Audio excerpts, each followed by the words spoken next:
जीवन किस उद्देश्य के लिए प्राप्त हुआ है, बहुत कम लोग जानते हैं। मृत्यु अनिवार्य सत्य है। लंबी जिंदगी का क्या अर्थ है? कैसे तुम किसी के पति बन जाते हो, तुमको पता है क्या? कौन तुमको पत्नी बना देता है? पत्नी बनते ही तुम माँ बन जाती हो, माँ बनते ही तुम सासू बन जाती हो, बनती ही चली जाती हो। लेकिन जो बनना था वो भूल जाता है क्या बनने के लिए आई थी। नारी सृष्टि की नारायणी है और नारायणी बनने के लिए ही उसको नारी का रूप मिला है। नारायण बनने के लिए तुमको नर का स्वरूप मिला है। नर में नारायण छिपा हुआ है, नारी में नारायणी छिपी हुई है। लेकिन तुम पत्नी बन जाती हो, पति बन जाते हो, सासू ससुर बन जाते हो, समधी समधा बन जाते हो, हिंदू मुस्लिम बन जाते हो। लेकिन नर में नारायण जो बनना था, नारी को नारायणी बनना था, वो बनना बाकी रह जाता है। सब कुछ बनते हो, जो बनने के लिए पैदा हुए थे वो नहीं बनते हो। लिया, बहुत खो लिया, बहुत कर लिया, फिर भी लगता है बाकी है कुछ। आत्मन्यो च संतुष्टा तस्य कार्यम न विद्यते।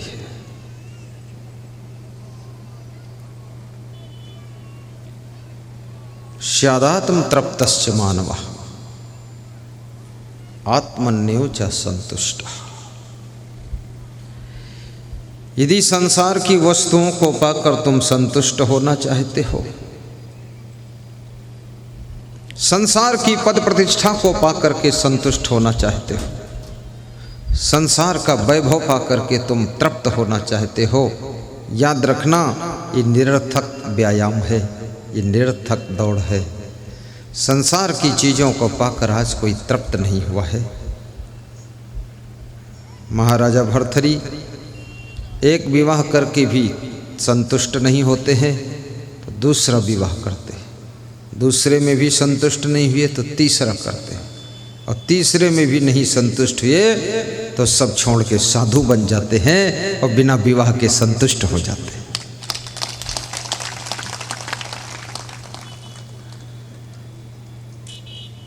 जिसकी जिंदगी में समझ है, विवेक है, उसकी जिंदगी धन्य है।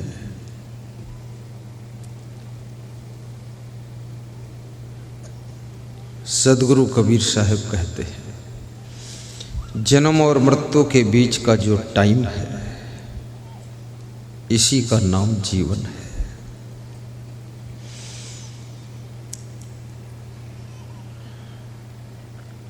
माता पिता के सहयोग से जन्म होता है, लेकिन मृत्यु बिना किसी के सहयोग के हो जाती है। किसी चीज़ का निर्माण करना हो तो सहयोग लेना पड़ता है, लेकिन उसे बिगाड़ना हो तो सहयोग की ज़रूरत नहीं है। मृत्यु अपने आप हो जाती है, उसमें माता पिता मदद नहीं करते। तुम्हारा गला नहीं दबाते मरते समय कि जब तक मैं दबाऊंगा नहीं गला, मारने में मदद नहीं करूंगा तू मरेगा भी नहीं, कुछ नहीं करते। वो तो बचाना चाहते, फिर भी तुम मर जाते हो। लेकिन मरता है तो कौन मरता है, और जन्मता है तो कौन जन्मता है। जन्म भी होता है तो शरीर का जन्म होता है, इस आत्मा का जन्म नहीं होता, रूह का जन्म नहीं होता, जिसको इस्लाम में रूह कहते हैं, हिंदुओं में आत्मा कहते हैं, कबीरपंथी जिसको जीव कहते हैं। जीव का जन्म नहीं होता है, ये शरीर केवल जन्म लेता है। और जगत का शाश्वत नियम है कि जो जन्म लेता है वही मरता है, जो बनता है वो बिगड़ता है, जो सृजित होता है वो विसर्जित होता है,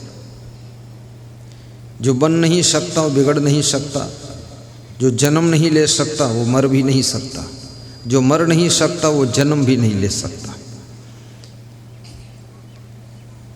न जयते मृत्य व कदाचिन नयम भूत भविता व न भूया अजो नित्य शास्त्रोयम पुराणो न हन्यते हन्य माने शरीर।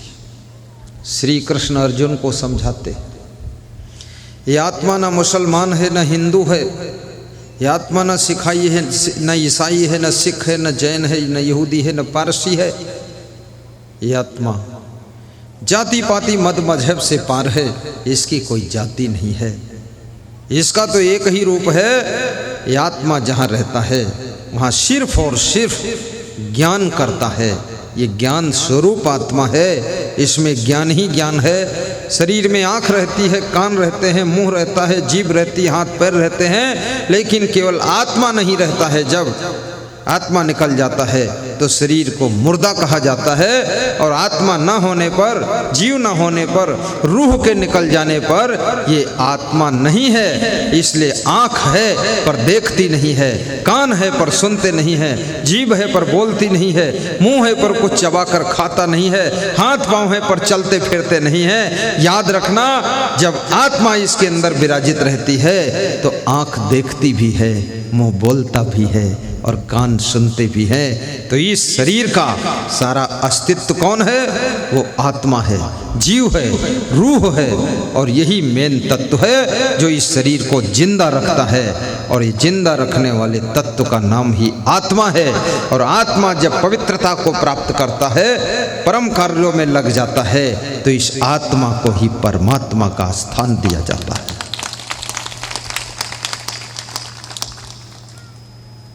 बड़ी मजे की बात है बाबा जी। क्या ढूंढ रहे बने बन, घट घट में समाया है। एक बेचारा कहता है कि मंदिर में भगवान है तो बाकी जगह कौन है, और मस्जिद में अल्लाह है तो बाकी जगह पर कौन है? वहाँ कौन है? क्या जंगल में ढूंढ रहे हो? कबीर से किसी ने पूछा कि साईं कहाँ रहता है, तो कबीर का उत्तर दिल को छूने वाला उत्तर है। कबीर कहते हैं, ज्यों तिल माही तेल है, चकमक माही आग। ज्यों तिल माही तेल है, चकमक माही आग, तेरा साईं तुझ में जाग सके तो जाग, जाग सके तो जाग। कबीर साहब कहते, यदि माया की नींद से जाग जाओगे, मोह की नींद से जाग जाओगे, तो तुम्हारा साईं तुम ही में मिल जाएगा। और माया मोह नींद में सोए रहोगे तो न मंदिर में मिलेगा न मस्जिद में मिलेगा। चाहे जितना जंतर मंतर बोलते रहो, कुछ भी कोई फर्क नहीं पड़ेगा। ये मंत्र बनाने वाला भी तो आदमी है। ये मंत्र जंत्र तंत्र, खूब मंत्र बनाओ, ही हु हा हो मो भी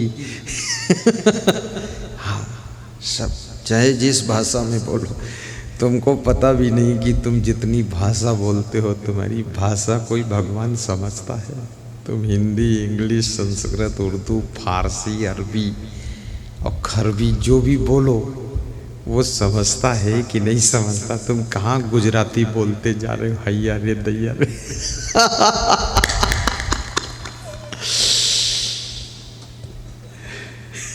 वहाँ तो भाव की पहचान है, भाषा का कोई मूल्य ही नहीं है। फालतू इलिल्ला उलिल्ला और इधर ला उधर ला, ओम नमः शिवाय, गणपति गंगवाय कहाँ से भाषा बोल रहे हो? मैं तो जब देखता हूँ लोग मंत्र जंत्र पढ़ते हैं ना, तो मुझे हंसी आती है। फालतू बोल रहा है, ये तेरी भाषा वो समझता भी है कि नहीं? इस बात को तू समझ पहले।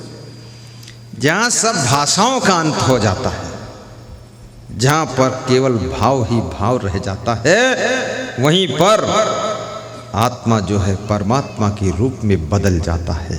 जहाँ प्रेम का भाव है, श्रद्धा का भाव है, सेवा का भाव है, सहनशीलता का भाव है, गम खाने का भाव है, एक दूसरे के प्रति स्नेह का भाव है, वही भाव के अंदर से ही परमात्मा प्रकट होता है, आत्मा रूपी परमात्मा दिखाई देता है।